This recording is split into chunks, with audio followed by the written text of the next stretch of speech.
तर कार्तिकी एकादशी निमित्त चंद्रभागेच्या तीरी अलोट गर्दी पाहायला मिळते। विठुरायाच्या जयघोषानं पंढरपूर दुमदुमून निघाले। आपल्या लाडक्या विठुरायाला याची देही याची डोळा पाहण्यासाठी कालपासूनच भाविकांनी रांगा लावल्यात। आज चंद्रभागेचा तीर वारकऱ्यांनी फुलून गेलेला दिसतो। याबाबत अधिक माहिती जाणून घेऊ आमचे प्रतिनिधी ज्ञानेश्वर यांच्याकडून। ज्ञानेश्वर, आज कार्तिकी एकादशी आहे आणि या निमित्ताने पंढरपूर सजलेला आहे, वारकऱ्यांची मांदियाळी पाहायला मिळते। रामकृष्ण हरी। मी आता पंढरपुरात आहे, चंद्रभागेच्या तीरावर आहे आणि आता सकाळ होते आहे कार्तिकी एकादशीचा आजचा हा दिवस आणि आज लाखो भाविक आपल्याला पंढरपूरच्या या चंद्रभागेच्या तीरी या सूर्योदयाच्या वेळी स्नान करताना पाहायला मिळत आहेत। प्रत्येक जण पंढरपुरात आल्यानंतर अगोदर चंद्रभागेचं स्नान करतो, दर्शन घेतो, पुंडलिकाचं दर्शन घेतो आणि त्यानंतर विठुरायाचं दर्शन घेण्यासाठी आपल्याला रांगेत लागताना हे सगळे भाविक दिसतात आणि ही ती दृश्य आहेत चंद्रभागेच्या तीरावरची भाविकांची अलोट असलेली ही सगळी गर्दी। आणि याच चंद्रभागेच्या तीरावर समोर पुंडलिकाचं मंदिर आहे। पुंडलिकाच्या मंदिरात दर्शन घेतल्यानंतर हा सगळा वारकऱ्यांचा मेळा आपल्याला पंढरीच्या विठ्ठलाचं आणि रुक्मिणी मातेचं दर्शन घेण्यासाठी पुढे सरकताना पाहायला मिळतो। चंद्रभागेच्या तीरावर जिथपर्यंत आपली नजर जाईल तिथपर्यंत वारकऱ्यांनी हा चंद्रभागेचा तीर गर्दीनं कसा फुलून गेलाय हे आपल्याला या दृश्यांमधून दिसतंय। राज्याच्या कानाकोपऱ्यातून मोठ्या संख्येनं जे वारकरी आहेत ते पंढरपूरमध्ये दाखल झालेले आहेत आणि या कार्तिकी एकादशीच्या निमित्तानं आपण बघतोय हे सगळे वारकरी चंद्रभागेच्या पवित्र स्नानासाठी अगदी पहाटेपासून या ठिकाणी जमलेले आहेत। टाळ मृदुंगाचा गजर सुरू आहे, ज्ञानोबा तुकारामचा गजर आपल्याला या ठिकाणी ऐकायला मिळतोय। प्रत्येक जण या वाळवंटाची माती कपाळी लावून पंढरीच्या पांडुरंगाचं दर्शन घेत असतो।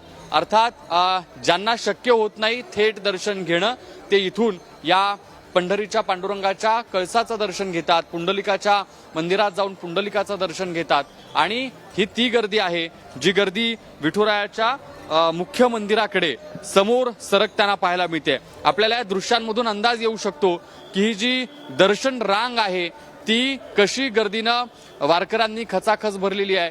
ही सगळी गर्दी पंढरीच्या सावळ्या विठुरायाचं थेट दर्शन घेण्यासाठी रांगेत लागलेली आहे आणि असाच भक्तांचा हा मेळा या कार्तिकी एकादशीच्या निमित्तानं आपल्याला पंढरी नगरीमध्ये पाहायला मिळतो। अगदी गर्दीनं हा सगळा जो परिसर आहे तो आपल्याला फुलून गेल्याचं पाहायला मिळत आहे आणि या सोबतच कीर्तन असतील, प्रवचन असतील, वेगवेगळे जे कार्यक्रम असतील ते आपल्याला या वाळवंटात चंद्रभागेच्या तीरावर सुरू असल्याचा पाहायला मिळतं। अगदी तुम्ही जिथपर्यंत नजर टाकाल दूरपर्यंत तिथपर्यंत अशीच ही सगळी अलोट गर्दी चंद्रभागेच्या तीरावर वारकऱ्यांची आहे। काकडा आरती झाल्यानंतर सगळे वारकरी या ठिकाणी एकत्र जमतात आणि भजन कीर्तनाचा आनंद लुटत असतात। याची देही याची डोळा हा सगळा सोहळा अनुभवण्यासाठी आषाढीला तर लोक गर्दी करतातच करतात, पण आता कार्तिकी एकादशीच्या निमित्तानं देखील चंद्रभागेच्या तीरावर वारकऱ्यांची ही सगळी गर्दी आपल्याला पाहायला मिळते। चंद्रभागेच्या तीरावर आरती असेल किंवा दिंड्या पुढे सरकताना आपल्याला ही सगळी जी दृश्य पाहायला मिळत आहेत ही अत्यंत महत्वाची दृश्य। राज्याच्या कानाकोपऱ्यातून आलेले हे सगळे वारकरी या ठिकाणी आपल्याला एकत्रित आल्याचं पाहायला मिळतंय।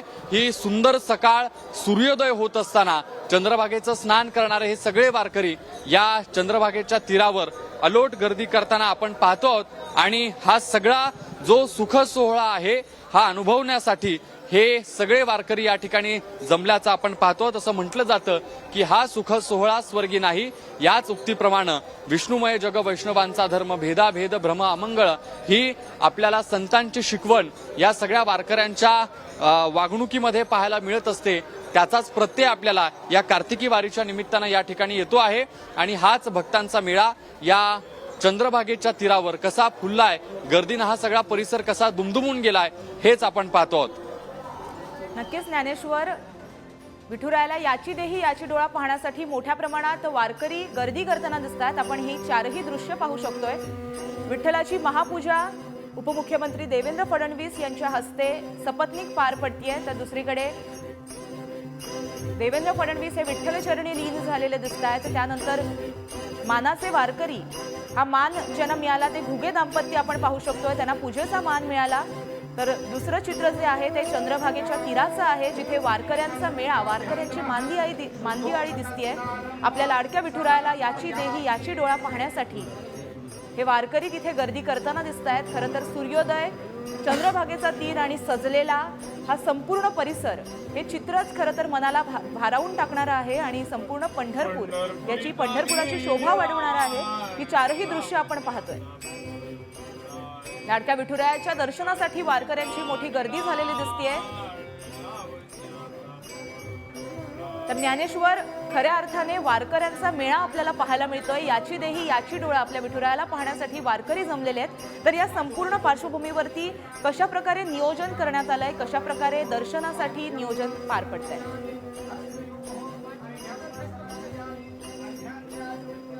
हे इथल्या प्रशासनाकडून करण्यात आलेलं आहेच. आपण हे सगळे चंद्रभागेच्या तीरावरचे जर वारकरी बघितले तर ते दर्शनाला पुढे सरकत असताना ही सगळी जी गर्दी आहे या गर्दीचं नियंत्रण हा सगळ्यात महत्वाचा मुद्दा असतो. पण वारकरी हे इतके स्वयंशिस्तीनं स्फुरलेले असतात, त्यांच्या शिकवणीतच एक सगळ्यात महत्वाची गोष्ट असते ती म्हणजे शिस्त.